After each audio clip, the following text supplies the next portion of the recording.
Las ciudades invisibles. Italo Calvino. Apartado 6.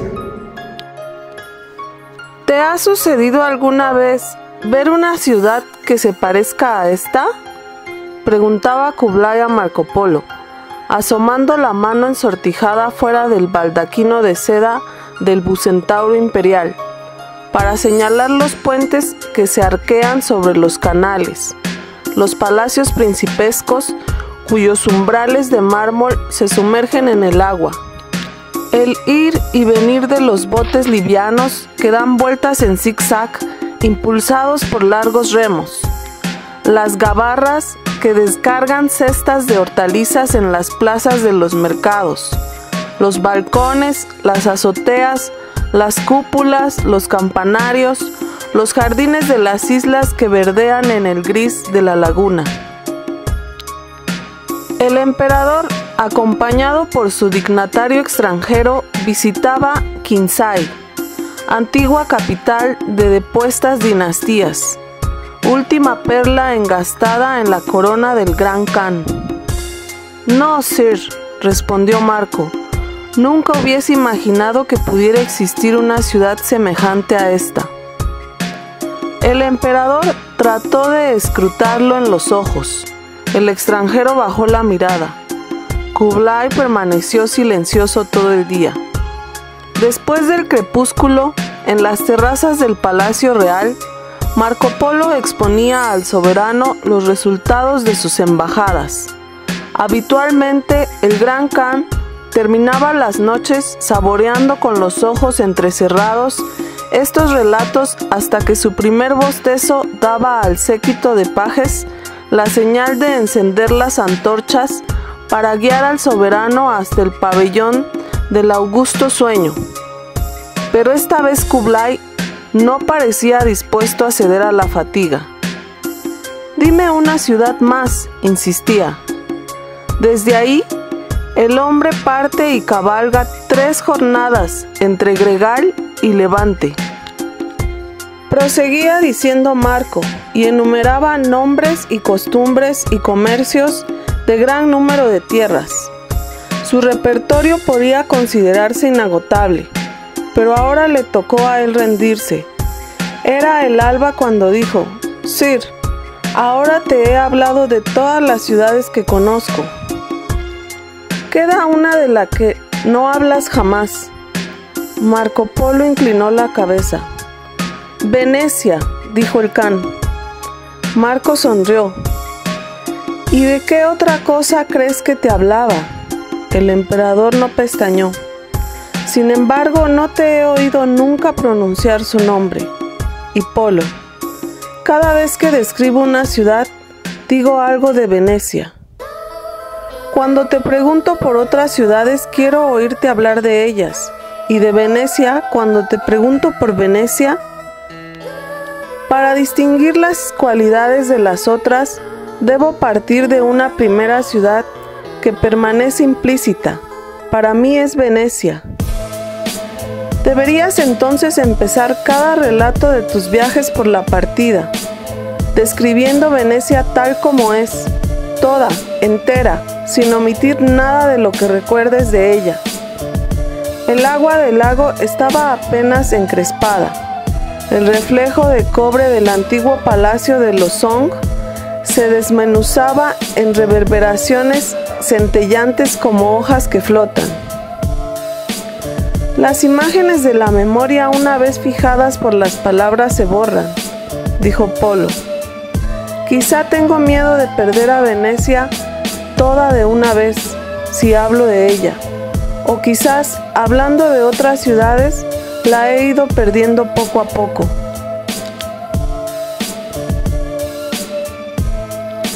Las ciudades y los intercambios. 5. En Esmeraldina, ciudad acuática, una retícula de canales y una retícula de calles se superponen y se entrecruzan. Para ir de un lugar a otro, siempre puedes elegir entre el recorrido terrestre y el recorrido en barca. Y como la línea más breve entre dos puntos, en Esmeraldina no es una recta, sino un zigzag que se ramifica en tortuosas variantes. Las calles que se abren a cada transeúnte no son solo dos, sino muchas, y aumentan aún más para quien alterna trayectos en barca y transbordos a tierra firme.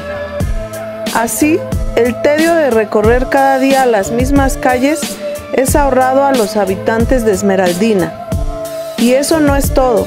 La red de pasajes no se dispone en un solo estrato, sino que se sigue una sub y baja de escalerillas, galerías, puentes convexos, calles suspendidas, combinando sectores de los diversos trayectos sobre elevados o de superficie. Cada habitante se permite cada día la distracción de un nuevo itinerario para ir a los mismos lugares. Las vidas más rutinarias y tranquilas en Esmeraldina transcurren sin repetirse. A mayores constricciones están expuestas, aquí como en otras partes, las vidas secretas y venturosas. Los gatos de Esmeraldina, los ladrones, los amantes clandestinos, se desplazan por calles más altas y discontinuas, saltando de un techo a otro, dejándose caer de una azotea a un balcón, contorneando canaletas de tejado con paso de funámbulos. Más abajo, los ratones corren en la oscuridad de las cloacas, uno detrás de la cola del otro, junto a los conspiradores y a los contrabandistas. Atisban desde alcantarillas y sumideros, se escabullen por intersticios y callejas, arrastran de un escondrijo a otro cortezas de queso, mercancías prohibidas, barriles de pólvora, atraviesan la compacidad de la ciudad perforada por la irradiación de las galerías subterráneas. Un mapa de Esmeraldina debería comprender, señalados en tintas de diversos colores, todos estos trazados, sólidos y líquidos, evidentes y ocultos.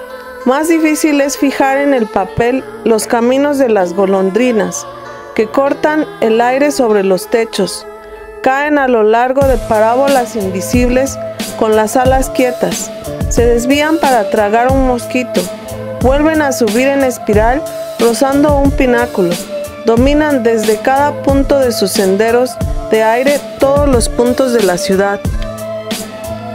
Las ciudades y los ojos. 4.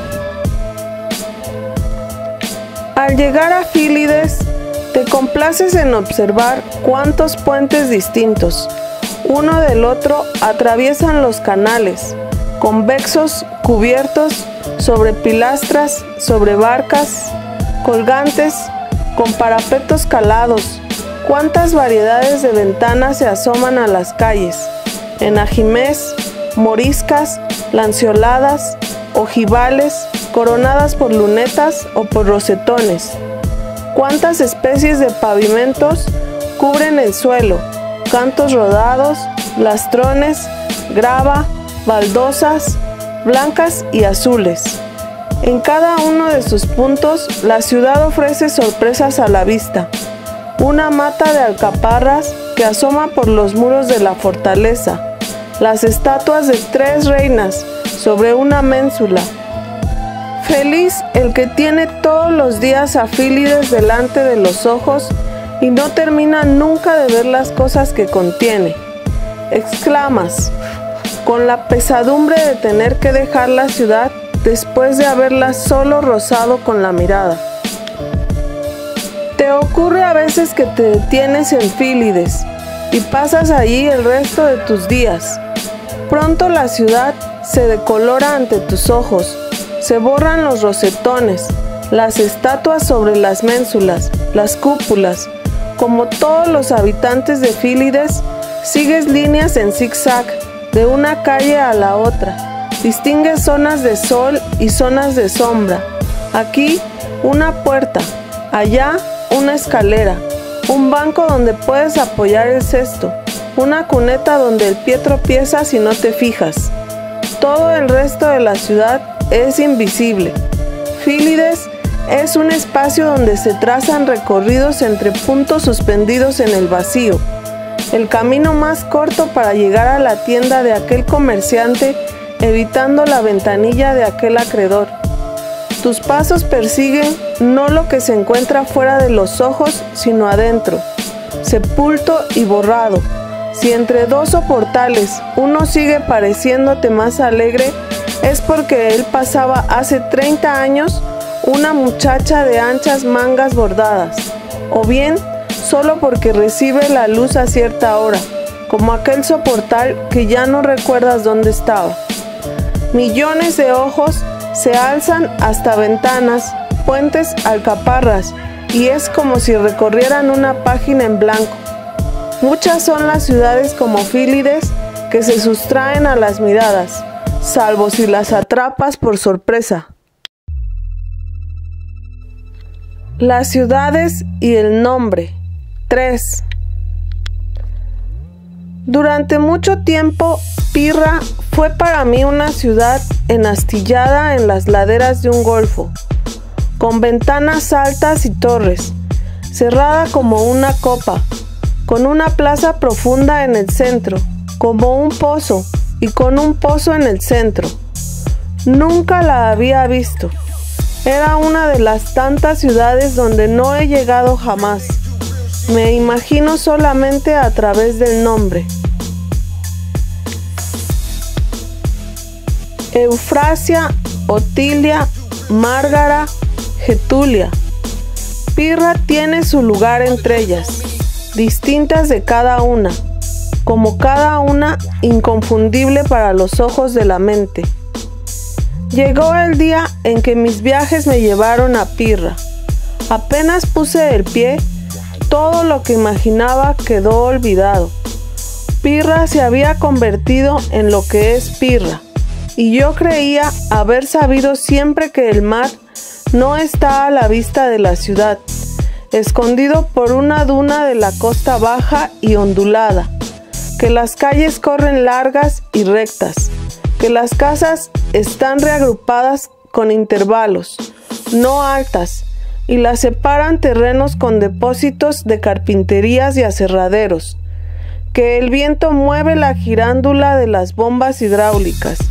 Desde aquel momento, el nombre de Pirra evoca en mi mente esa vista, esa luz, ese zumbido, ese aire en el que vuela un polvo amarillento. Es evidente que significa, y no podía significar sino eso. Mi mente sigue conteniendo un gran número de ciudades que no he visto ni veré, nombres que llevan consigo una figura o fragmento o deslumbramiento de figura imaginada. Getulia, Otilia, Eufrasia, Márgara. También la ciudad alta sobre el golfo está siempre ahí, con la plaza cerrada en torno al pozo, pero no puedo ya llamarla con un nombre, ni recordar cómo podía darle un nombre que significa otra cosa.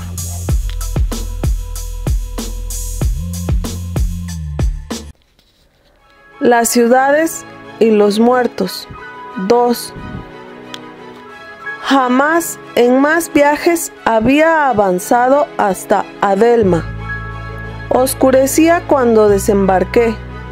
En el muelle, el marinero que atrapó al vuelo la amarra y la ató a la vita se parecía a uno que había sido soldado conmigo y había muerto. Era la hora de la venta de pescado al por mayor. Un viejo cargaba una cesta de erizos en una carretilla. Creí reconocerlo. Cuando me volví, había desaparecido en una calleja, pero comprendí que se parecía a un pescador que, viejo ya siendo yo niño, no podía seguir estando entre los vivos. Me turbó la vista de un enfermo de fiebres acurrucado en el suelo con una manta sobre la cabeza. Mi padre, pocos días antes de morir, tenía los ojos amarillos y la barba hirsuta, como él, exactamente. Aparté la mirada. No me atrevía a mirar a nadie más a la cara. Pensé, si Adelma es una ciudad que veo en sueños, donde no se encuentran más que muertos, el sueño me da miedo. Si Adelma es una ciudad verdadera, habitada por vivos, bastaría seguir mirándola fijo para que las semejanzas se disuelvan y aparezcan caras extrañas, portadoras de angustia. En un caso o en el otro, es mejor que no insista en mirarlos. Una verdulera pesaba unas verzas en la romana y las ponía en una canasta colgada de una cuerdecita que una muchacha bajaba desde un balcón. La muchacha era igual a una de mi pueblo, que se volvió loca de amor y se mató. La verdulera alzó la cara. Era mi abuela.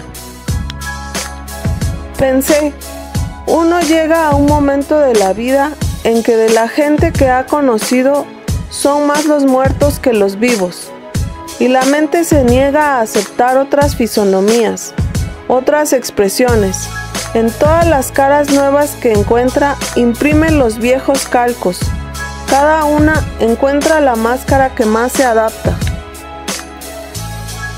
Los descargadores subían las escaleras en fila, encorvado bajo garrafones y barriles. Las caras estaban ocultas por costales usados como capuchas. Ahora se las levantan y los reconozco. Pensaba con impaciencia y con miedo, pero no despegaba aquellas callejuelas. Me veía asaltado por caras inesperadas que reaparecían desde lejos, que me miraban como para hacerse reconocer, como para reconocerme, como si me hubieran reconocido. Quizá yo también me pareciera para cada uno de ellos a alguien que había muerto. Apenas había llegado a Adelma y ya era uno de ellos. Me había pasado de su lado, confuso en aquel fluctuar de ojos, de arrugas, de muecas. Pensé, tal vez Adelma es la ciudad a la que se llega al morir y donde cada uno encuentra a las personas que ha conocido. Es señal de que estoy muerto también yo. Pensé además, es señal de que el más allá no es feliz. Las ciudades y el cielo. 1. En Eudocia, que se extiende hacia arriba y hacia abajo, con callejas tortuosas, escaleras, callejones sin salida, tugurios, se conserva una alfombra en la que puedes contemplar la verdadera forma de la ciudad. A primera vista, nada parece semejar menos a Eudocia que el dibujo de la alfombra, ordenado en figuras simétricas que se repiten sus motivos a lo largo de líneas rectas y circulares, entretejida de hebras de colores esplendorosos, la alternancia de cuyas tramas puedes seguir a lo largo de toda la urdimbre. Pero si te detienes a observarla con atención, te convences de que a cada lugar de la alfombra corresponde un lugar de la ciudad, y que todas las cosas contenidas en la ciudad están comprendidas en el dibujo, dispuestas según sus verdaderas relaciones, que escapan a tu ojo, distraído por el ir y venir, el hormigueo, el gentío, toda la confusión de Eudocia, los rebuznos de los mulos, las manchas del negro del humo, el olor del pescado, es lo que aparece en la perspectiva parcial que tú percibes, pero la alfombra prueba que hay un punto desde el cual la ciudad muestra sus verdaderas proporciones, el esquema geométrico implícito en cada uno de sus mínimos detalles.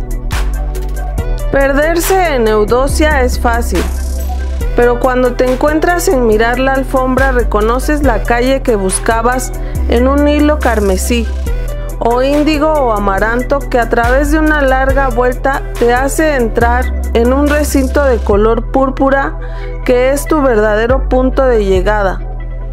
Cada habitante de Eudocia confronta con el orden inmóvil de la alfombra una imagen suya de la ciudad, una angustia suya, y cada uno puede encontrar escondida entre todos los arabescos una respuesta, en relato de su vida, las vueltas del destino.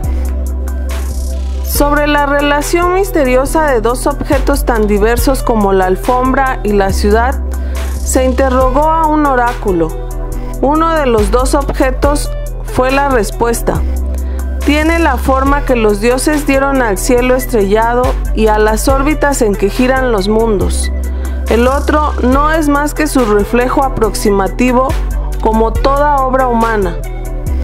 Los augures estaban seguros desde hacía ya tiempo de que el armónico diseño de la alfombra era de factura divina. En este sentido se interpretó el oráculo, sin suscitar controversias, pero del mismo modo tú puedes extraer la conclusión opuesta, que el verdadero mapa del universo es la ciudad de Eudocia, tal como es, una mancha que se extiende sin forma, con calles todas en zigzag, casas que se derrumban, una sobre otra en la polvoreada, incendios, gritos en la oscuridad. Entonces el tuyo es realmente un viaje en la memoria. El gran Khan, siempre con el oído atento, se sobresaltaba en la hamaca cada vez que percibía en el discurso de Marco una inflexión melancólica. Para librarte de tu carga de nostalgia, ¿has ido tan lejos?, exclamaba. O bien, con la bodega llena de añoranzas vuelves de tus expediciones, y añadía con sarcasmo. Magras adquisiciones, a decir verdad, para un mercader de la Serenísima. Este era el punto al que tendían todas las preguntas de Kublai sobre el pasado y sobre el futuro. Hacía una hora que jugaba con el gato, con el ratón, y finalmente ponía a Marco en aprietos, cayéndole encima, plantándole una rodilla sobre el pecho, aferrándolo por la barba. Esto era lo que quería saber de ti. Confieso que te contrabandeas. Estados de ánimo, estados de gracias, elegías. Frases y actos quizás solo pensados, mientras los dos, silenciosos e inmóviles, miraban subir lentamente el humo de sus pipas. La nube ya se disolvía en un hilo de viento, ya quedaba suspendida en mitad del aire y la respuesta estaba en aquella nube. El soplo se llevaba el humo. Marco pensaba en los vapores que nublan la extensión del mar y las cadenas de montañas, y al despejarse dejan el aire seco y diáfano, revelando ciudades lejanas. Más allá de aquella pantalla de humores volátiles, quería llegar su mirada. La forma de las cosas se distingue mejor en la lontananza. O bien, la nube se detenía apenas salida de los labios, densa y lenta, y remitía a otra visión, las exhalaciones que se estancan sobre los techos de las metrópolis, el humo opaco que no se dispersa, la capa de miasmas que pesa sobre las calles bituminosas, no las frágiles nieblas de la memoria ni la seca transparencia, sino los tizones de las vidas quemadas que forman una costra sobre la ciudad, la espina hinchada de materia vital que no se escurre más, el atasco del pasado, presente, futuro que bloquea las existencias calcificadas en la ilusión del movimiento. Esto encontrabas al término del viaje.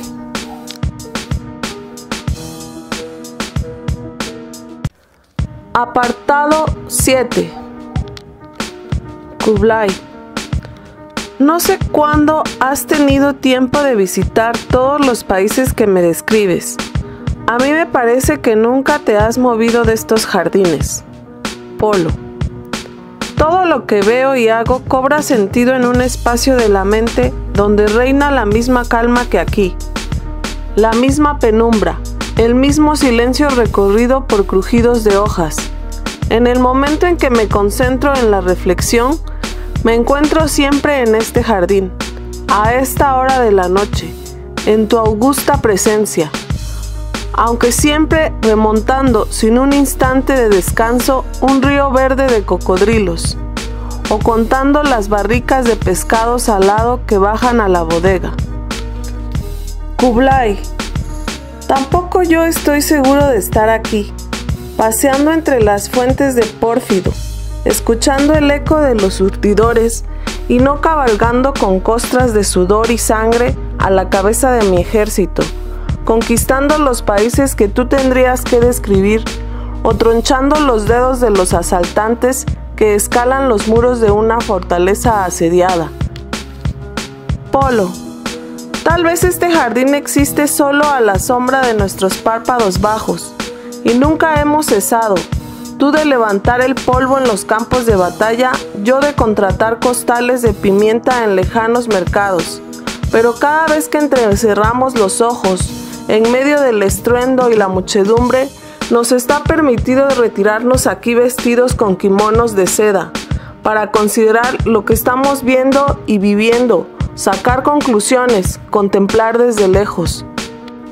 Kublai, quizá este diálogo nuestro se desenvuelve entre dos harapientos apodados Kublai Khan y Marco Polo, que revuelven en un basural, amontonan chatarra oxidada, pedazos de trapo, papeles viejos, y ebrios con unos pocos tragos de mal vino, ven resplandecer a su alrededor todos los tesoros del oriente. Polo, quizá del mundo ha quedado un terreno baldío cubierto de albañales.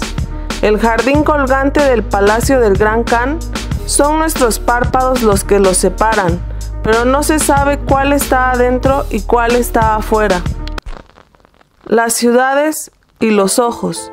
5. Vadeado el río, traspuesto el paso, el hombre encuentra enfrente, de pronto, la ciudad de Moriana, con sus puertas de alabastro transparentes a la luz del sol, sus columnas de coral que sostienen los frontones con incrustaciones de piedra serpentina, sus villas todas de vidrio, como acuarios donde nadan las sombras de las bailarinas de escamas plateadas bajo las arañas de luces en forma de medusa. Si no es su primer viaje, el hombre sabe ya que las ciudades como esta tienen un reverso. Basta recorrer un semicírculo y será visible la faz oculta de Moriana, una extensión de metal oxidado, tela de costal, ejes erizados de clavos, caños negros de hollín, montones de latas, muros ciegos con inscripciones desteñidas, asientos de sillas desfondadas, cuerdas buenas solo para colgarse de una viga podrida. De parte a parte parece que la ciudad continuara en perspectiva multiplicando su repertorio de imágenes. En cambio no tiene espesor, consiste solo en un anverso y un reverso, como una hoja de papel, con una figura de este lado y otra del otro, que no pueden despegarse ni mirarse. Las ciudades y el hombre. 4. Clarís, ciudad gloriosa, tiene una historia atormentada. Varias veces decayó y volvió a florecer, teniendo siempre a la primera Clarís como modelo inigualable de todo esplendor, por comparación con la cual el estado presente de la ciudad no deja de suscitar nuevos suspiros a cada vuelta de las estrellas.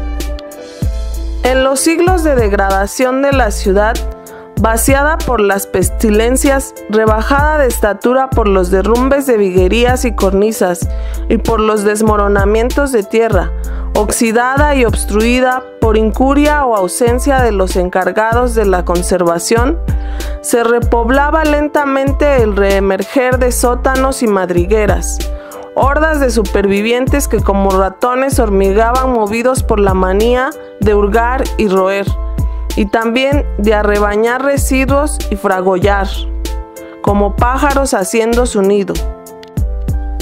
Se dedicaban a todo lo que podía sacarse de donde estaba para ponerlo en otro lugar, a fin de darle otro uso, Los cortinajes de brocado terminaban por hacer de sábanas. En las urnas cinerarias de mármol plantaban albahaca. Las verjas de hierro forjado, arrancadas de las ventanas de los gineceos, servían para asar carne de gato sobre fuegos de madera taraseada.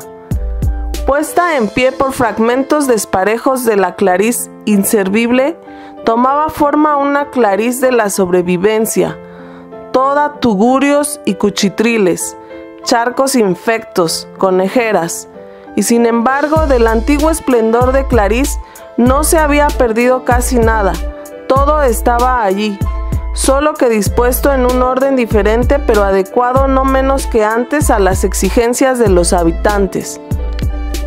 A los tiempos de indigencia sucedían épocas más alegres. Una clariz mariposa suntuosa brotaba de la clariz crisálida menesterosa. La nueva abundancia hacía rebosar la ciudad de materiales, edificios, objetos nuevos. Otras gentes afluían del exterior. Nada ni nadie tenía que ver con la clariz o las clarices de antes. Y cuanto más se asentaba triunfalmente la nueva ciudad en el lugar y en el nombre de la primera clariz, más advertía que se alejaba de ella, que la destruía no menos rápidamente que los ratones y el moho. No obstante, el orgullo del nuevo fasto en el fondo del corazón se sentía extraña, incongruente, usurpadora. Y ahora los fragmentos del primer esplendor, que se había salvado adaptándose a tareas más obscuras, eran nuevamente desplazados, custodiados bajo campanas de vidrio, encerrados en vitrinas, posados en cojines de terciopelo, y no porque pudieran servir todavía para algo, sino porque a través de ellos se hubiera querido recomponer una ciudad de la cual nadie ya sabía nada. Otros deterioros, otras lozanías se han sucedido en Clariz. Las poblaciones y las costumbres cambiaron varias veces.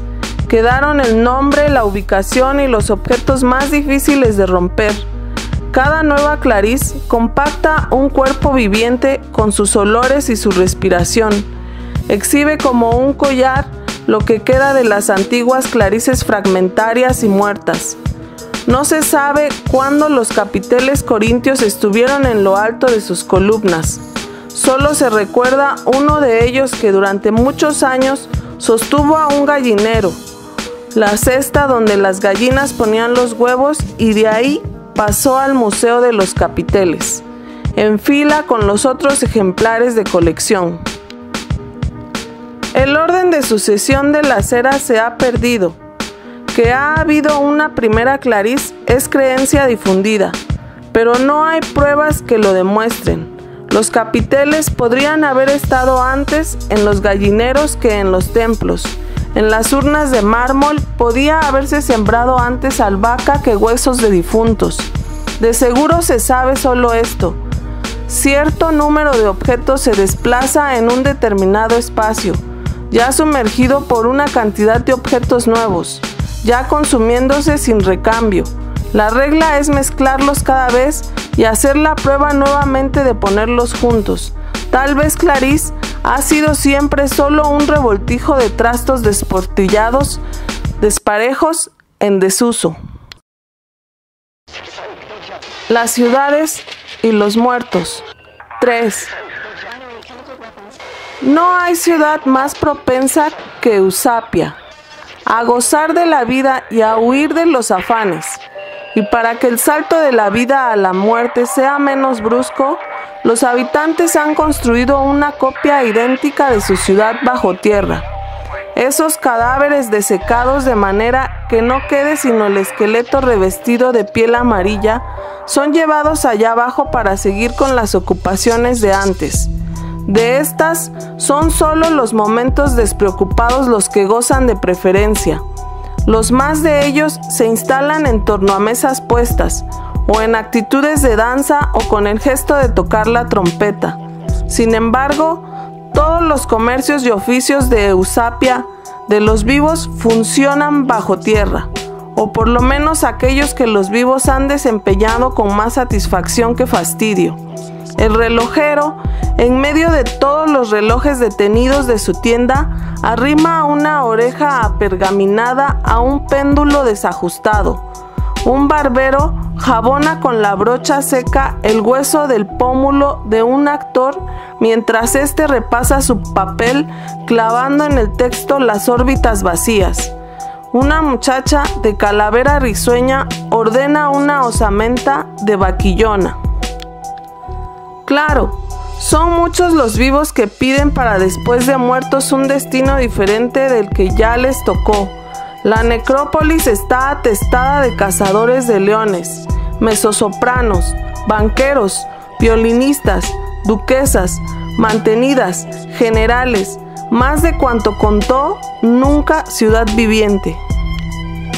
La obligación de acompañar abajo a los muertos y de acomodarlos en el lugar deseado ha sido confiada a una cofradía de encapuchados. Ningún otro tiene acceso a Eusapia de los muertos, y todo lo que se sabe de abajo se sabe por ellos. Dicen que la misma cofradía existe entre los muertos y que no deja de darles una mano. Los encapuchados después de muertos seguirán en el mismo oficio, aún en la otra Eusapia. Se da a entender que algunos de ellos ya están muertos y siguen andando arriba y abajo. Desde luego, la autoridad de esa congregación en la Eusapia de los vivos está muy extendida. Dicen que cada vez que descienden encuentran algo cambiado en la Eusapia de abajo. Los muertos introducen innovaciones en su ciudad, no muchas, pero sí fruto de reflexión ponderada, no de caprichos pasajeros. De un año a otro, dicen, la Eusapia de los muertos es irreconocible, y los vivos, para no ser menos, todo lo que los encapuchados cuentan de las novedades de los muertos, también quieren hacerlo. Así, la Eusapia de los vivos se ha puesto a copiar su copia subterránea. Dicen que esto no ocurre solo ahora. En realidad, habrían sido los muertos quienes construyeron la Eusapia de arriba a semejanza de su ciudad. Dicen que en las dos ciudades gemelas no hay ya modo de saber cuáles son los vivos y cuáles son los muertos. Las ciudades y el cielo. 2. Se atribuye a Bersabea esta creencia, que suspendida en el cielo existe otra Bersabea, donde se ciernen las virtudes y los sentimientos más elevados de la ciudad, y que si la Bersabea terrena toma como modelo la celeste, llegará a ser una sola cosa con ella. La imagen que la tradición divulga es la de una ciudad de oro macizo, con pernos de plata y puertas de diamante, una ciudad joya, toda taraceas y engarces, como puede resultar del estudio más laborioso aplicado a las materias más apreciadas. Fieles a esta creencia, los habitantes de Bersabea honran todo lo que les evoca la ciudad celeste, acumulan metales nobles y piedras raras, renuncian a los abandonos efímeros, elaboran formas de compuesto decoro. Creen, empero, estos habitantes que otra Bersabea existe bajo tierra, receptáculo de todo lo que tienen por despreciable e indigno, y es constante su preocupación por borrar de la Bersabea de afuera todo vínculo o semejanza con la gemela inferior.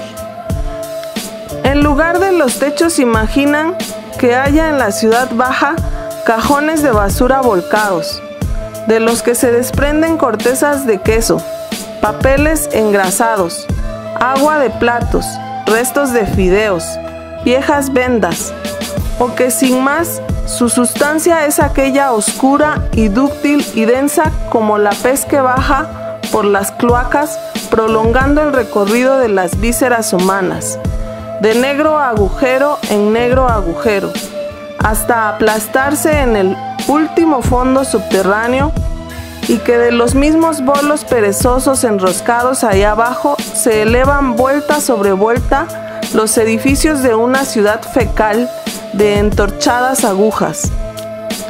En las creencias de Bersabea hay una parte de verdad y una de error. Cierto es que dos proyecciones de sí misma acompañan a la ciudad, una celeste y otra infernal, pero acerca de su consistencia hay una equivocación. El infierno que se incuba en el más profundo subsuelo de Bersabea es una ciudad diseñada por los más autorizados arquitectos, construida con los materiales más caros del mercado, que funciona en todo su mecanismo y relojería y engranaje, empavesada de flecos y borlas y volantes colgados de todos los caños y las bielas. Atenta a acumular sus quilates de perfección, Bersabea cree virtud aquello que es ahora una oscura obsesión por llenar el vaso vacío de sí misma. No sabe que los únicos momentos de abandono generoso son los del desprender de sí, dejar caer, expandir. Sin embargo, en el cenit de Bersabea gravita un cuerpo celeste donde resplandece todo el bien de la ciudad, encerrado en el tesoro de las cosas desechadas, un planeta flameante de peladuras, de patata, paraguas desfondados, medias en desuso, centellante de pedazos de vidrio, botones perdidos, papeles de chocolate, pavimento de billetes de tranvía, recortes de unas y de callos, cáscaras de huevo. La ciudad celeste es esta y por su cielo corren cometas de larga cola, lanzados a girar en el espacio por el solo acto libre y feliz de que son capaces los habitantes de Bersabea, ciudad que solo, cuando defeca, no es avara calculadora interesada. Las ciudades continuas. 1. La ciudad de Leonia se rehace a sí misma todos los días. Cada mañana la población se despierta entre sábanas frescas. Se lava con jabones apenas salidos de su envoltorio. Se pone batas flamantes. Extrae del refrigerador más perfeccionado latas aún sin abrir, escuchando las últimas retahílas del último modelo de radio. En los umbrales envueltos en tersas bolsas de plástico, los restos de la Leonia de ayer esperan el carro del basurero. No solo tubos de dentrífico aplastados, bombillas quemadas, periódicos, envases, materiales de embalaje, sino también calentadores, enciclopedias, pianos, juegos de porcelana, más que por las cosas que cada día se fabrican, venden, compran, la opulencia de Leonia se mide por las cosas que cada día se tiran para ceder lugar a las nuevas. Tanto que uno se pregunta si la verdadera pasión de Leonia es en realidad, como dicen, gozar de las cosas nuevas y diferentes, y no más bien el expeler, alejar de sí, purgarse de una recurrente impureza. Cierto es que los basureros son acogidos como ángeles, y su tarea de remover los restos de la existencia de ayer se rodea de un respeto silencioso, como un rito que inspira devoción, o tal vez solo porque una vez desechadas las cosas, nadie quiere tener que pensar más en ellas. ¿Dónde llevan cada día su carga los basureros? Nadie se lo pregunta. Fuera de la ciudad, claro, pero de año en año la ciudad se expande y los basurales deben retroceder más lejos. La importancia de los desperdicios aumenta y las pilas se levantan, se estratifican, se despliegan en un perímetro cada vez más vasto. Añádase que cuanto más sobresale Leonia en la fabricación de nuevos materiales, más mejora la sustancia de los detritos, más resisten el tiempo, a la intemperie, a fermentaciones y combustiones. Es una fortaleza de desperdicios indestructibles la que circunda Leonia. La domina por todos lados un reborde montañoso. El resultado es este, que cuantas más cosas expele Leonia, más acumula. Las escamas de su pasado se sueldan en una coraza que no se puede quitar. Renovándose cada día la ciudad, se conserva toda a sí misma en la única forma definitiva, la de los desperdicios de ayer que se amontonan sobre los desperdicios de antier y de todos sus días y años y lustros. La basura de Leonia poco a poco invadiría el mundo si el desmesurado basurero no estuvieran presionando, más allá de la última cresta, basurales de otras ciudades que también rechazan, lejos de sí, montañas de desechos. Tal vez el mundo entero, traspasados los confines de Leonia, está cubierto de cráteres de basura, cada uno en el centro, con una metrópoli en erupción interrumpida. Los límites entre las ciudades extranjeras y enemigas son bastiones infectos, donde los detritos de una y otra se apuntalan recíprocamente, se superan, se mezclan. Cuanto más crece la altura, más inminente es el peligro de derrumbes. Basta que un envase, un viejo neumático, una botella sin funda de paja ruede del lado de Leonia, y una luz de zapatos desparejados, calendarios de años anteriores, flores secas, sumerja la ciudad en el propio pasado que en vano trata de rechazar, mezclado con aquel de las ciudades limítrofes finalmente limpias. Un cataclismo nivelará la sórdida cadena montañosa, borrará toda traza de la metrópoli siempre vestida con ropa nueva. Ya en las ciudades vecinas están listos los rodillos, compresores, para nivelar el suelo, extenderse en el nuevo territorio, agrandarse, alejar los nuevos basurales. Polo. Tal vez este jardín solo asoma sus terrazas sobre el lago de nuestra mente. Kublai. Y por lejos que nos lleven nuestras atormentadas empresas de condotieros y de mercaderes, ambos custodiamos dentro de nosotros esta sombra silenciosa, esta conversación pausada, esta noche siempre igual. Polo.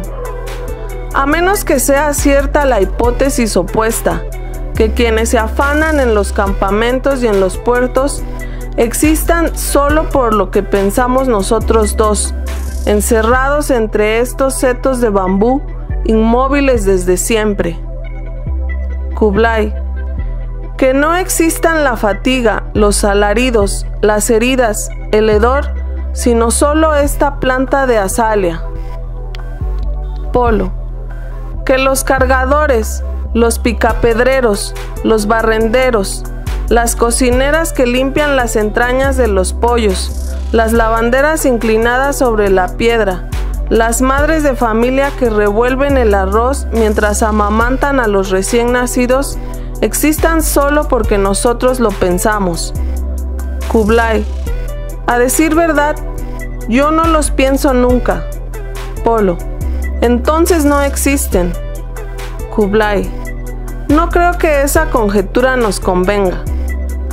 Sin ellos nunca podríamos estar meciéndonos arrebujados en nuestras hamacas. Polo. Hay que excluir la hipótesis entonces, por lo tanto será cierta la otra, que existan ellos y no nosotros. Kublai. Hemos demostrado que si existiéramos no estaríamos aquí. Polo. Pero en realidad estamos. Apartado 8. A los pies del trono del Gran Khan se extendía un pavimento de mayólica. Marco Polo, informador mudo, exhibía el muestrario de las mercancías traídas de sus viajes a los confines del imperio. Un yelmo, una conchilla, un coco, un abanico. Disponiendo en cierto orden los objetos sobre las baldosas blancas y negras y desplazándolos uno tras otro con movimientos estudiados, El embajador trataba de representar a los ojos del monarca las vicisitudes de su viaje, el estado del imperio, las prerrogativas de las remotas cabezas de distrito. Kublai era un atento jugador de ajedrez. Siguiendo los gestos de Marco, observaba que ciertas piezas implicaban o excluían la vecindad de otras piezas y se desplazaban según ciertas líneas. Desentendiéndose de la variedad de formas de los objetos, definía el modo de disponerse los unos respecto de los otros sobre el pavimento de mayólica. Pensó, si cada ciudad es como una partida de ajedrez, el día que llegue a conocer sus reglas poseeré finalmente mi imperio, aunque jamás consiga conocer todas las ciudades que contiene. En el fondo, era inútil que Marco, para hablarle de sus ciudades, recurriese a tantas zarandajas. Bastaba un tablero de ajedrez, con sus piezas de formas exactamente clasificables. A cada pieza se le podía atribuir cada vez un significado apropiado. Un caballo podía representar tanto un verdadero caballo como un cortejo de carrozas, un ejército en marcha o un monumento ecuestre, y una reina podía ser una dama asomada al balcón, una fuente, una iglesia de cúpula puntiaguda, una planta de membrillo. Al volver de su última misión, Marco Polo encontró al Kan, esperándolo sentado, delante de un tablero de ajedrez. Con un gesto lo invitó a sentarse frente a él y a describirle con la sola ayuda del juego las ciudades que había visitado. El veneciano no se desanimó. El ajedrez del Gran Kan tenía grandes piezas de marfil pulido, disponiendo sobre el tablero torres amenazadoras y caballos espantadizos, agolpando enjambres de peones, trazando caminos rectos y oblicuos, como el paso majestuoso de la reina. Marco recreaba las perspectivas y los espacios de ciudades blancas y negras en las noches de luna.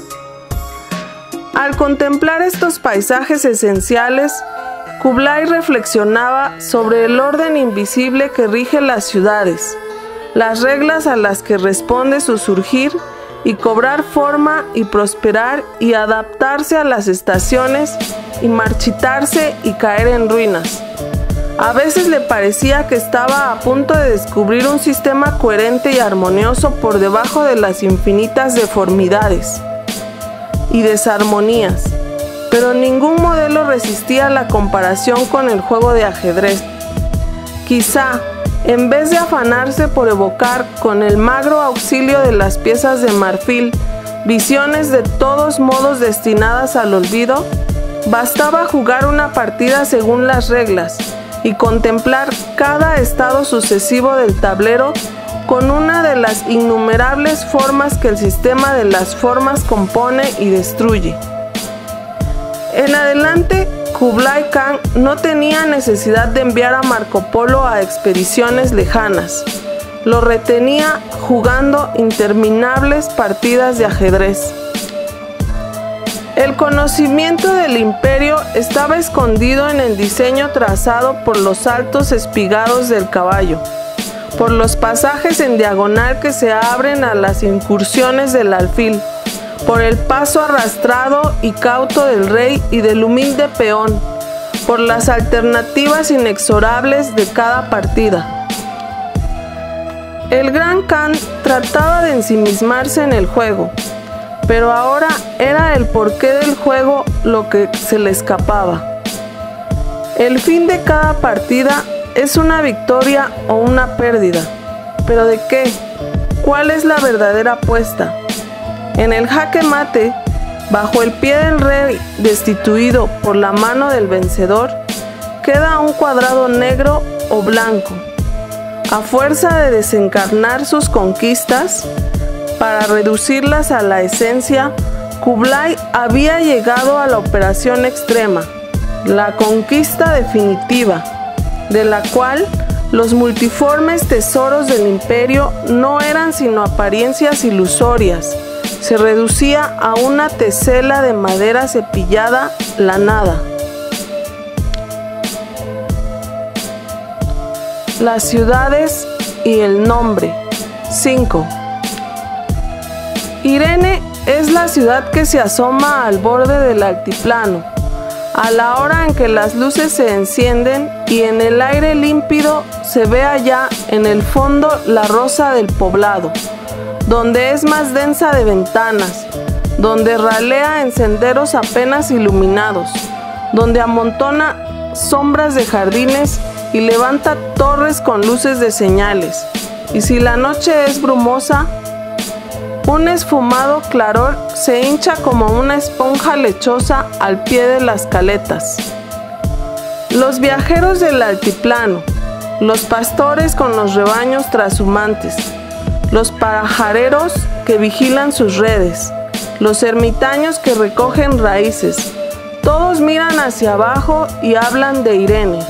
El viento trae a veces una música de bombos y trompetas, el chisporroteo de los disparos en las luces de una fiesta, a veces el desgranar de la metralla, la explosión de un polvorín en el cielo amarillo de los fuegos encendidos por la guerra civil.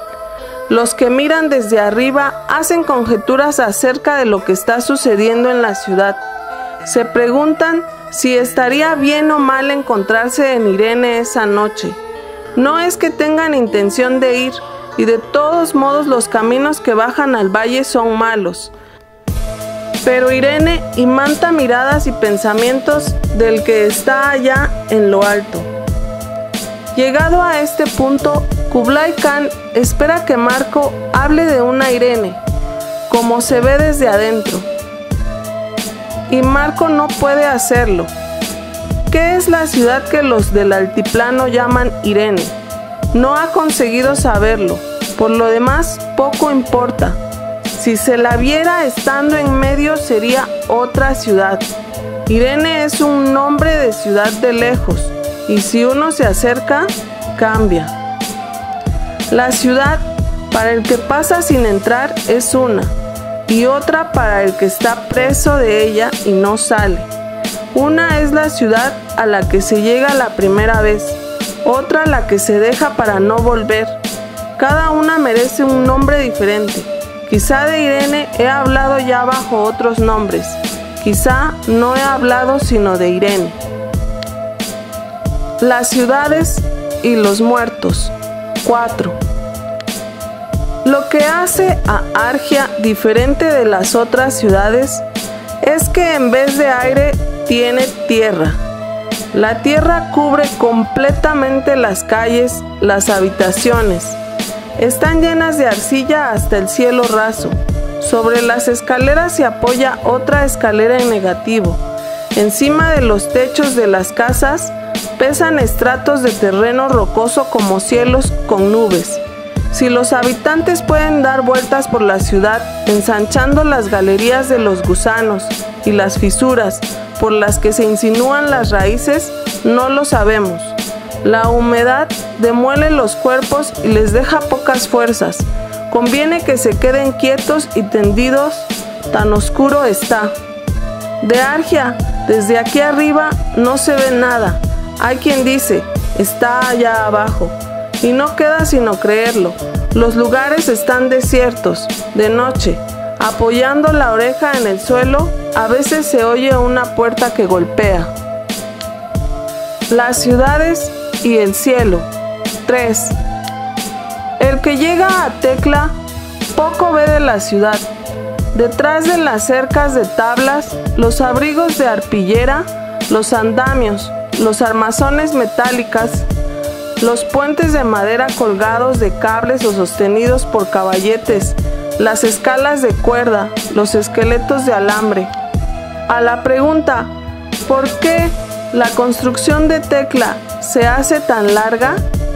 Los habitantes, sin dejar de levantar cubos, de bajar plomadas, de mover de arriba abajo largos pinceles, para que no empiece la destrucción, responden: e interrogados sobre si temen que apenas quitados los andamios la ciudad empiece a resquebrajarse y a hacerse pedazos, añaden con prisa en voz baja: no solo la ciudad. Sí, insatisfecho con la respuesta, alguno apoya el ojo en la rendija de una empalizada, ve grúas que suben otras grúas, armazones que cubren otras armazones, vigas que apuntalan otras vigas. ¿Qué sentido tiene este construir? Pregunta: ¿cuál es el fin de una ciudad en construcción sino una ciudad? ¿Dónde está el plano que siguen, el proyecto? Te lo mostraremos apenas termine la jornada. Ahora no podemos interrumpir, responden. El trabajo cesa al atardecer. Cae la noche sobre la obra en construcción. Es una noche estrellada. Este es el proyecto, dicen. Las ciudades continuas. 2. Si al tocar tierra en Trude no hubiese leído el nombre de la ciudad escrito en grandes letras, hubiera creído llegar al mismo aeropuerto del que partiera. Los suburbios que tuve que atravesar no eran distintos de aquellos otros, con las mismas casas amarillentas y verdosas. Siguiendo las mismas flechas se contorneaban los mismos canteros de las mismas plazas. Las calles del centro exponían mercancías, embalajes, enseñas que no cambiaban en nada. En la primera vez que iba a Trude, pero conocía ya el hotel donde acerté a alojarme, ya había oído y dicho mis diálogos con compradores y vendedores de chatarra. Otras jornadas iguales a aquella habían terminado mirando a través de los mismos vasos los mismos ombligos ondulantes. ¿Por qué venir a Trude?, me preguntaba, y ya quería irme. Puedes remontar el vuelo cuando quieras, me dijeron, pero llegarás a otra Trude. Igual, punto por punto, el mundo está cubierta por una única Trude que no empieza ni termina, solo cambia el nombre del aeropuerto. Las ciudades escondidas. 1. En Olinda, el que va con una lupa y busca con atención, puede encontrar en alguna parte un punto no más grande que una cabeza de alfiler, donde, mirando con un poco de aumento, se ven dentro de los techos las antenas, las claraboyas, los jardines, los tazones de las fuentes, las rayas de las calzadas, los kioscos de las plazas, la pista para las carreras de caballo. Este punto no se queda ahí. Después de un año se lo encuentra grande como medio limón, después como un hongo poliporo, después como un plato de sopa, y entonces se convierte en una ciudad de tamaño natural, encerrada dentro de la ciudad de antes, una nueva ciudad que se abre paso en medio de la ciudad de antes y la empuja hacia afuera. Olinda no es, desde luego, la única ciudad que crece en círculos concéntricos, como los troncos de los árboles que cada año aumentan un anillo. Pero a las otras ciudades les queda en el medio el viejo recinto amurallado, ceñidísimo, bien apretado, del que brotan resecos los campanarios, las torres, los tejados, las cúpulas, mientras los barrios nuevos se desparraman alrededor como saliendo de un cinturón que se desata. En Olinda no, las viejas murallas se dilatan, llevándose consigo los barrios antiguos, que crecen en los confines de la ciudad, manteniendo las proporciones en un horizonte más ancho. Estos circundan barrios, un poco menos viejos, aunque de perímetro mayor y afinados para dejar sitio a los más recientes que empujan desde adentro. Y así, hasta el corazón de la ciudad, una Olinda completamente nueva, que en sus dimensiones reducidas conserva los rasgos y el flujo de linfa de la primera Olinda y de todas las Olindas que han brotado una de la otra, y de dentro de ese círculo más interno ya brotan, pero es difícil distinguirlas, la Olinda venidera y aquellas que crecerán a continuación. El Gran Khan trataba de ensimismarse en el juego, pero ahora era el porqué del juego lo que se le escapaba. El fin de cada partida es una ganancia o una pérdida. ¿Pero de qué? ¿Cuál era la verdadera apuesta? En el jaque mate, bajo el pie del rey destituido por la mano del vencedor, queda un cuadrado negro o blanco. A fuerza de descarnar sus conquistas para reducirlas a la esencia, Kublai había llegado a la operación extrema, la conquista definitiva, de la cual los multiformes tesoros del imperio no eran sino apariencias ilusorias. Se reducía a una tesela de madera cepillada. Entonces Marco Polo habló: tu tablero, Sir, es una taracea de 2 maderas, ébano y arce. La tesela sobre la cual se fija tu mirada luminosa fue tallada en un estrato de tronco que creció un año de sequía. ¿Ves cómo se disponen las fibras? Aquí se distingue un nudo apenas insinuado. Una yema trató de despuntar un día de primavera precoz, pero la helada de la noche la obligó a desistir. El Gran Khan no se había dado cuenta hasta entonces de que el extranjero supiera expresarse con tanta fluidez en su lengua, pero no era esto lo que le pasmaba. Aquí hay un poro más grande. Tal vez fue el nido de una larva, no, de una carcoma, porque apenas nacido hubiera seguido cavando, sino de un brugo que royó las hojas y fue la causa de que se eligiera el árbol para talarlo. Este borde lo talló el ebanista con la gubia para que se adhiriera al cuadrado vecino más saliente. La cantidad de cosas que se podían leer en un trocito de madera liso y vacío abismaba a Kublai. Ya Polo le estaba hablando de los bosques de ébano, de las balsas de troncos que descienden los ríos, de los atracaderos, de las mujeres en las ventanas. Gracias por escucharnos y suscribirte.